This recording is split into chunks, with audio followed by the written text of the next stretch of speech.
One of the most important games of the 2023 playoff hunt was played by Washington and Oregon in the Pac-12 championship game. Heading into that match, the Huskies were undefeated, and earlier in the season they'd handed the Ducks their only loss of the year. With only one loss between these two teams, then whoever won the rematch had a great chance at making the playoffs. In the end, the deciding factor in all this was Washington's offense, which put up 481 yards and 34 points in an exciting send-off to the Pac-12 conference.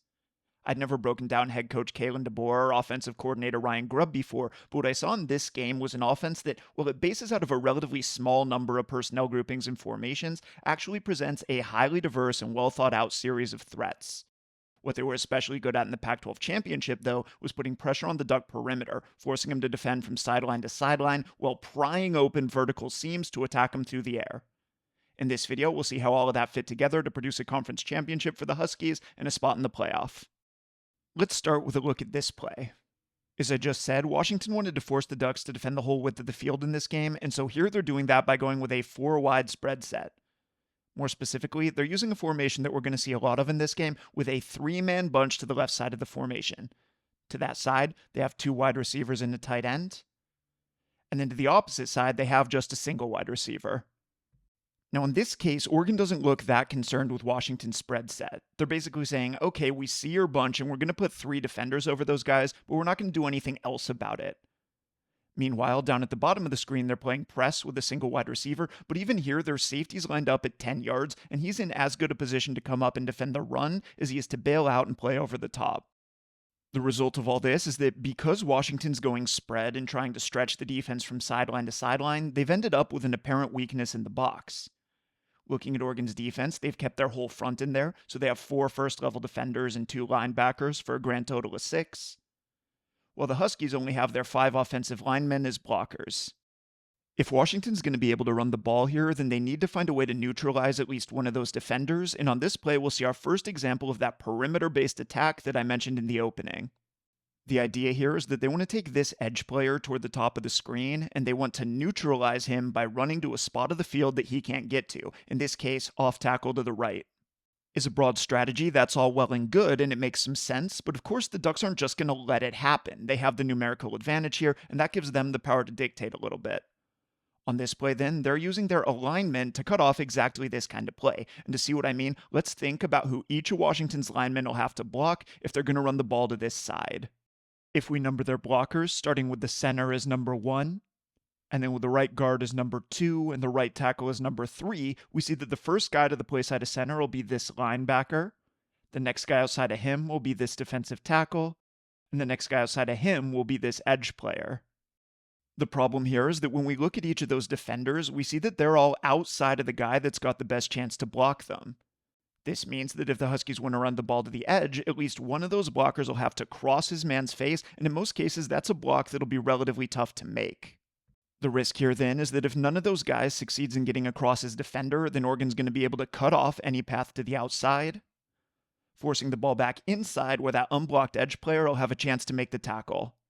What Washington has to do then is find a way to change the math on the perimeter, and to do this, they're going to run a guard-tackle counterplay, where the left guard is going to pull across the formation to kick out the play-side edge defender, while the left tackle leads up inside of him to take out the play-side linebacker.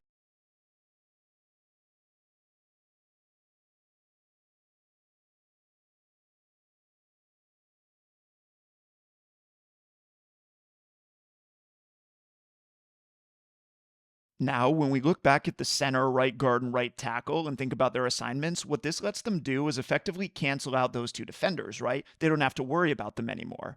So, if we renumber their assignments, we see that the center's closest defender will be this backside defensive tackle. And then the next closest guys to the right tackle and right guard will be the play side defensive tackle and the backside linebacker. From these alignments, though, all of those blockers are in good position outside of their men, and this will let them cut those guys off, allowing the ball to get outside to the edge.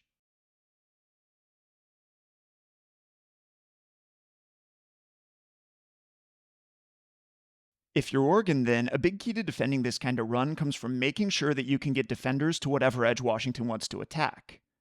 On this play from earlier in the game, the Huskies again want to run to the right side edge, but here the Ducks are doing a great job of using alignment to make sure that this linebacker, who starts off lined up away from the play, is actually going to be able to get across the formation to the point of attack. The Huskies are in that same kind of bunch set that we just saw, so they've got 2 wide receivers and a tight end at the top of the screen, 1 wide receiver down at the bottom, and then just 5 offensive linemen in the box. On defense, though, Oregon's doing something different. Here, they're running what they call their mint front, which aims to deal with inside run threats by putting 3 big down linemen inside of the offense's tackles. This means that instead of taking this defensive end and putting him outside on the edge as an edge defender that the Huskies can leave unblocked, they're going to pinch him down to play inside of that left tackle. They're then playing with their nose tackle heads up over the center, while a third lineman plays inside of the right tackle. So again, they've got a man heads up over the center, and then a down lineman shaded inside of each tackle. To deal with the perimeter, at the bottom of the screen, this mint front plays with an outside linebacker on the edge. And then at the top of the screen, they're walking out one of their inside linebackers. Remember that one of the features of this front is that the defensive end of this side is pinching down inside, so that linebacker's basically bumping out to replace him on the edge. When that linebacker can defend the perimeter, though, it means that the defensive end doesn't have to worry about anything getting outside of him. If Washington wants to leave that guy unblocked, then he can simply crash down inside and tackle the running back in pursuit. And so by changing their front in this way, by changing up how they're defending the perimeter to this side, Oregon has reactivated that defender and forced the Huskies to account for him. Okay, so with the front out of the way, let's see what happens when Washington runs counter against it. Again, the Huskies going to pull the left tackle and left guard, with the hope being that the left guard can kick out the outside linebacker on the edge, while the left tackle wraps up to take out the remaining linebacker in the box. With those 2 defenders accounted for, the center, right guard, and right tackle will then have good angles to block back, with each of them sealing off one of Oregon's 3 down linemen.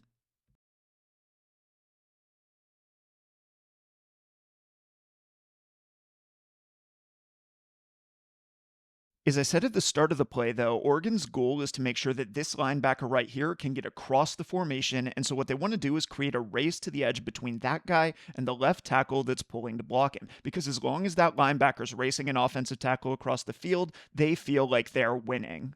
How they do this is all going to start at the play side edge, where the Ducks have that outside linebacker playing on the perimeter. After the snap, that guy's going to key the right tackle. When that guy steps down to seal off his defender inside, that outside linebacker's just going to come down with him, looking to take on his puller hard. In fact, if we pause it right here, we see that he's practically stepping on the foot of the right tackle, so there is no running lane inside of that block. The other thing to notice about that outside linebacker as he does this, though, is that he's taking on his blocker with his inside shoulder, and he's keeping his outside arm free. This means that if the running back tries to bounce this play around him to get to the edge, he's going to be able to disengage from his block and pursue that ball carrier down the line of scrimmage. Now that we understand what's happening on the edge, let's turn our attention to the second puller, that left tackle. As we've just seen, thanks to the play of Oregon's outside linebacker, that guy's not going to have any inside lane to pull through, and so when this happens, Washington's asking him to continue on around the edge. When he does this, though, he's going to come into contact with that free outside linebacker, and he's going to get held up by him. Remember, though, that a key part of this play for Washington was that that guy was supposed to block the linebacker who's working across to get to the perimeter and shut down this play. When that left tackle gets held up at the line here, he's not able to get to that guy, who is then free to fly up and make the tackle at the line of scrimmage. What these 2 plays really hint at then is that throughout this game there was a long and complex war going on over the perimeter, and now that we've seen these 2 plays, we can understand a lot of the different moves within that war. Here, for example, on a play from the 3rd quarter, we see Oregon in their mint front again, with a nose tackle heads up over the center, 2 defensive linemen pinched inside of the tackles, and an outside linebacker on the short side edge. On the last play, we saw Oregon doing a nice job of defending a counter run toward that hard outside linebacker, and so this time all that the Huskies are going to do is run to the other side, where the Ducks have a soft, walked-out nickelback instead. It seems like a small thing, but we can see why it works if we run through the steps. To the play side, the center, right guard, and right tackle are all going to block back on the 3 down linemen. And then, without any outside linebacker constricting things on the edge, the pulling left tackle and left guard are free to work up to the 2 linebackers.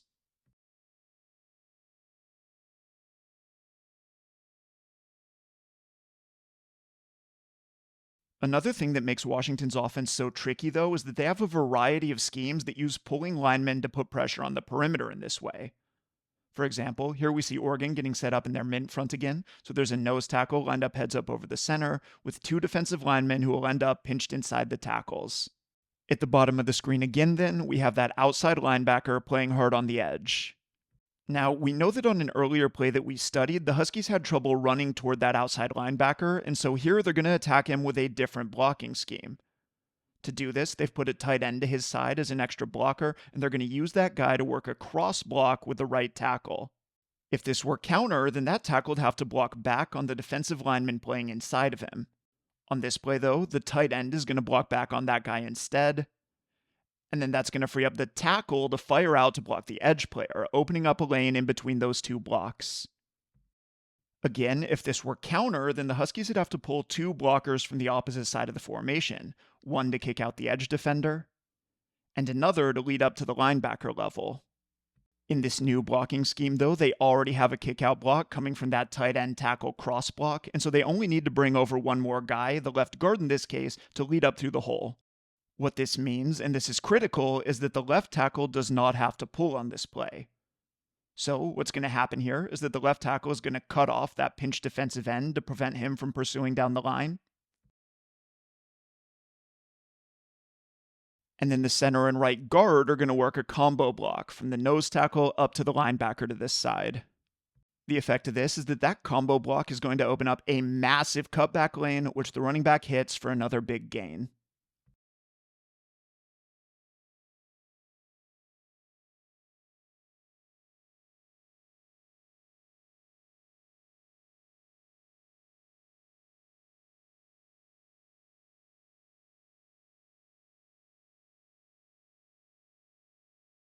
Okay, so we've seen that Washington has this diverse and adaptable perimeter rushing attack, but no matter what you want to build your game plan around, you have to have a plan to stop the defense from loading up to stop those plays.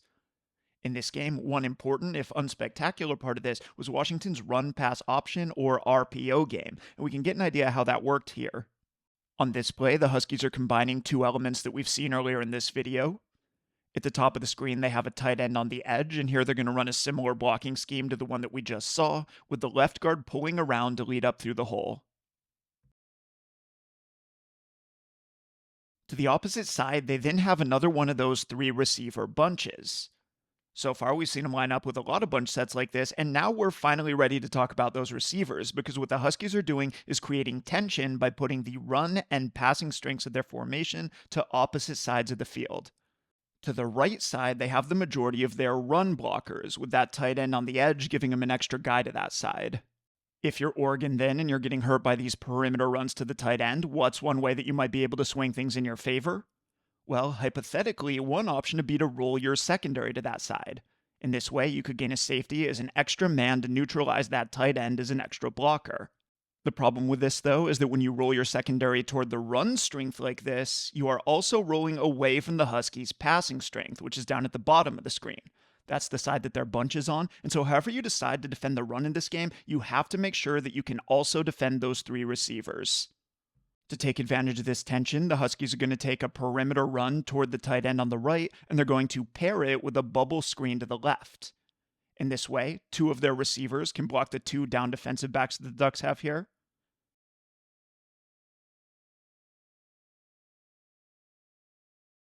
Leaving their 3rd receiver free to catch a pass.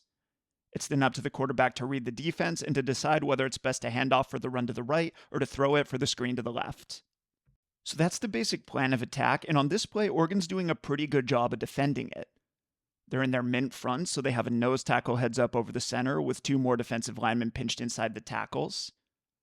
They have an outside linebacker on the edge outside of the tight end. And then they have 2 inside linebackers stacked behind them at the second level. In coverage, they're then showing a quarters look with their safeties and cornerbacks lined up for a cross, while their nickelback walks out to defend Washington's bunch receivers. Alright, so how does this structure actually work against Washington's RPO? On the run to the right, as I've said, Washington's pulling a blocker toward that edge defender, so the right guard in this case is going to pull out and kick that guy out. And then the left guard is going to pull across the formation to lead up inside of that block. What this means then is that in this run scheme, the Huskies will end up with 4 blockers to the right of center. That's the right guard, right tackle, and tight end that were already lined up there, as well as the pulling left guard. If the Huskies are going to be able to get 4 blockers to this side, then the Ducks, in order to outnumber those guys and shut down all the running lanes that they create, will need to get 5 defenders to this side. They already have 4 in good position to do this with their outside linebacker, defensive tackle, cornerback, and playside linebacker. And for the 5th guy, they're then going to take that nose tackle that's lined up heads up over the center, and they're going to ask him to fight across his block to the play side. On the backside then, the defensive end is going to eat up the block of the left tackle. And then this will leave the linebacker behind him free to take away the cutback, which was such a big problem on the previous play that we studied. Okay, so the run play is basically dead here, but what about the screen? At first, it looks like the Ducks will be in a little bit of trouble here because the Huskies have 3 receivers in their bunch, while the defense really only has 2 defensive backs, the cornerback and the nickel, lined up nearby to defend them. What those 2 defenders want to do, though, is to cut off the ball from the perimeter, shrinking the playing field and forcing everything back inside to their teammates in pursuit. To help them do this, before the snap, the nickelback's lined up directly over the outside receiver. And then the cornerback is lined up outside of him. And after the snap, what those guys want to do is they want to fight to stay outside of their 2 blockers.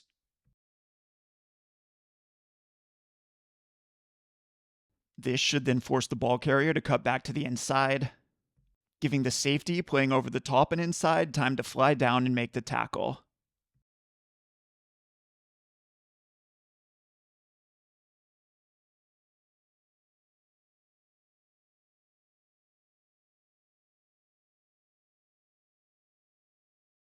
That brings us, though, to the 3rd threat in Washington's offense, which was their intermediate and downfield passing game. Let's get into it with this play from midway through the 2nd quarter. We're seeing a pressure look from the Duck front 6 here, but otherwise this has similar elements to what we just saw. There's a tight end at the top of the screen, and then 3 wide receivers in a bunch to the opposite side. In coverage, the Ducks are doing something different, which we'll talk about in a second, but the characteristics to the bunch side are similar enough. The cornerback and nickelback are lined up with a relative outside position, ready to cut off any potential screens to the perimeter. And the safety is playing inside of the bunch, ready to rally if the ball gets turned back inside toward him. On the last play, I pointed out that defending the bunch in this way came with an apparent weakness, because while the Huskies had 3 receivers in their bunch, the Ducks only had 2 defensive backs playing directly over them. As we saw, the Huskies noticed this too, because they tried to attack it with a screen, although that didn't get that much yardage. On this play, though, they're going to get a whole lot more yardage by attacking a similar weakness not with an RPO screen, but with their downfield passing game. This plays a 2nd and 6, and so here the Ducks are heating things up by putting their inside linebackers up on the line of scrimmage and blitzing them. And then they're also blitzing the safety to this side from depth. So what's the weakness here? Well, when you blitz all of those guys, it creates a massive void in the middle of the field. And that brings up the question, how are the Ducks defending that area? That question has different answers depending on which receiver you're looking at. If we start with the number 3 receiver here, or the inside-most guy in the bunch, we see that he's relatively close to the ball. To cover him then, the safety to his side is going to drop out to defend the deep middle.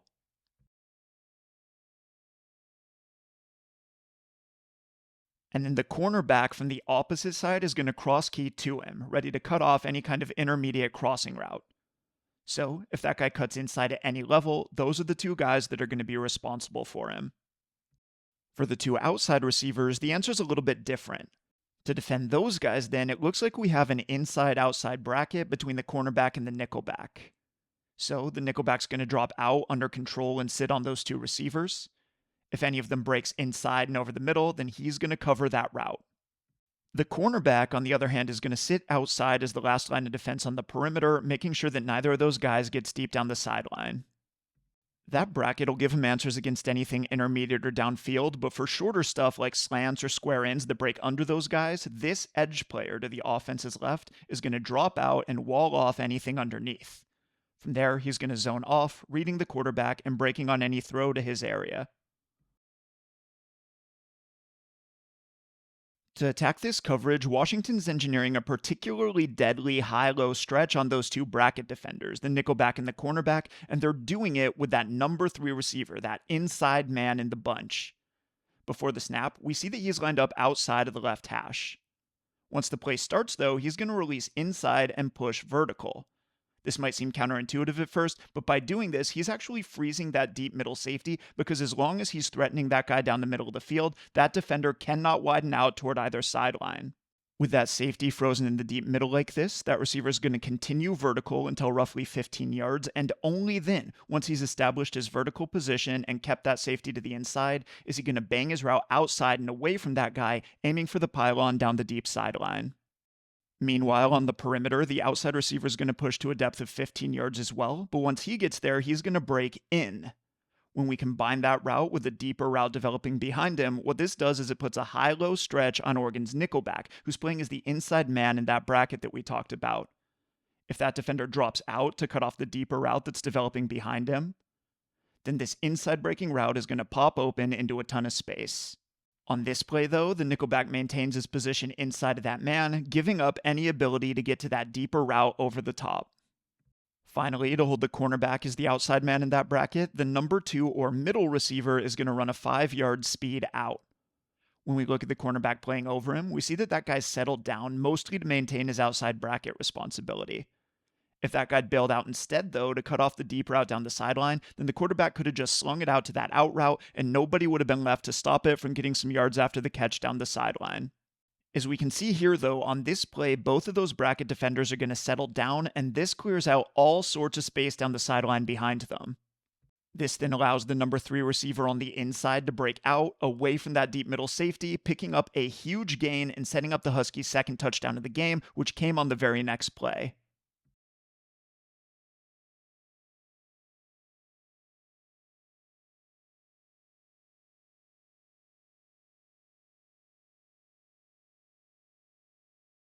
So how can Oregon defend something like this?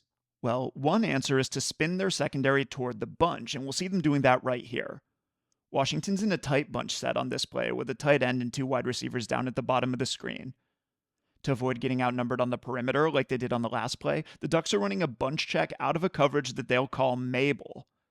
Mabel's a coverage from the Nick Saban School of Defense the Duck coach Dan Lanning's a part of, and there are a lot of different rules that we could get into here, but a quick definition is that Mabel is a single high safety coverage that floods the underneath zones to the side of the bunch. So in this bunch check, the nickelback's going to line up outside of the 3 receivers, and he's going to take the first threat that breaks outside into the flat.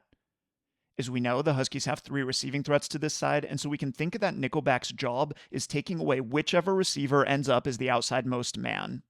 The safety to this side then is going to drop down, and he's going to defend whoever ends up as the next receiver inside. And then finally, the strong side linebacker is going to push out to take whoever ends up as the inside man. In short, you end up with 3 defenders flooding the 3 bunch receivers to this side of the field. In deep coverage then, the cornerback's going to drop out to defend the deep outside third down the sideline. Well, the opposite safety drops back to defend the deep middle of the field, giving them that single high safety look. With these rules in mind, we can see how this coverage would take away the route combination that we studied on the last play. On that play, we saw that middle receiver in the bunch was running a 5-yard speed out. Against this Mabel check, that makes him the outside-most threat underneath, and so he'll be the nickelback's guy. On the previous play, we also saw that the outside receiver was pushing 15 yards deep and then breaking inside. Against Mabel, that makes him the middle threat of the 3 bunch receivers, and so he's going to be the guy that the strong side safety is dropping down to defend.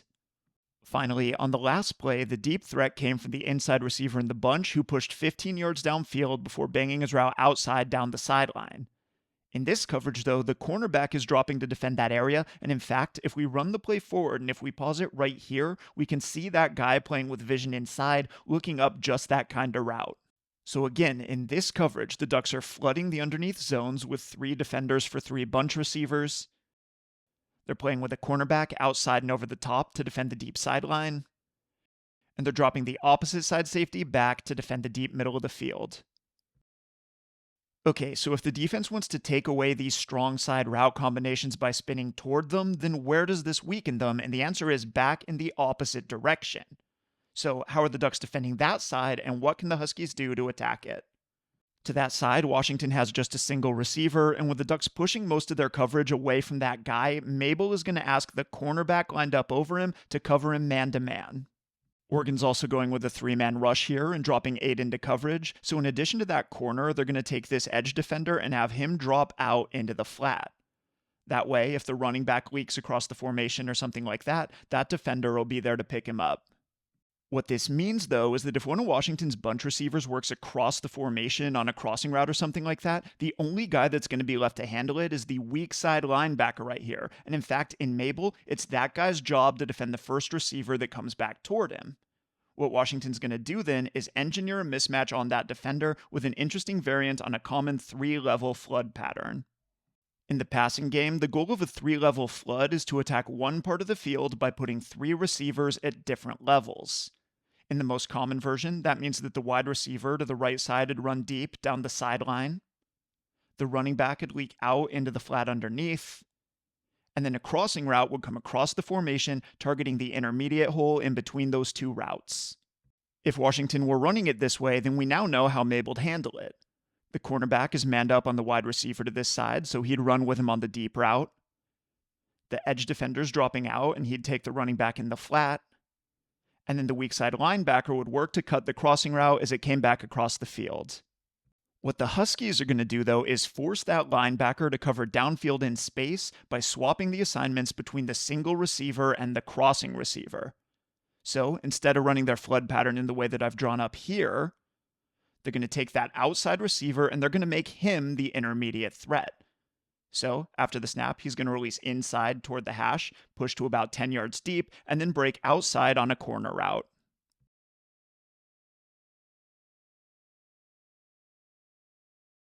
As we know, in Mabel, the cornerback's covering that guy man-to-man, and so he's just going to stay with this route all the way.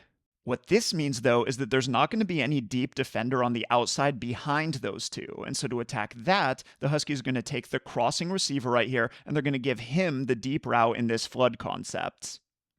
What we see here is that exactly like on the last play, that guy's releasing straight down the middle of the field, again freezing that deep middle safety and preventing him from working out in either direction. Once he gets to this point, though, about 12 yards deep, he's going to snap his route across that guy's face and underneath of him, giving himself access to the weak side of the field. Now remember that at this point, he's being covered by this linebacker, who's already trailing him by several yards.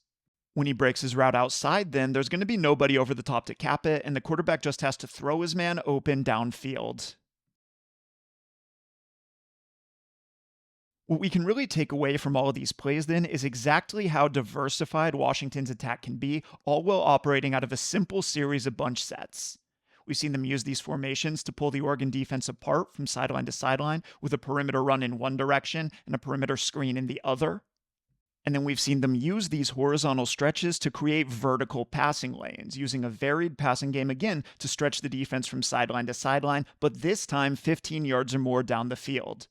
This shows us just how complex the Husky attack can be, and it shows us how it does a great job of putting pressure on all areas of the field without radically changing formations and personnel. Their ability to create that tension then is what gave Washington a top 15 offense in 2023, and is what gave them a date with the Texas Longhorns in the Sugar Bowl.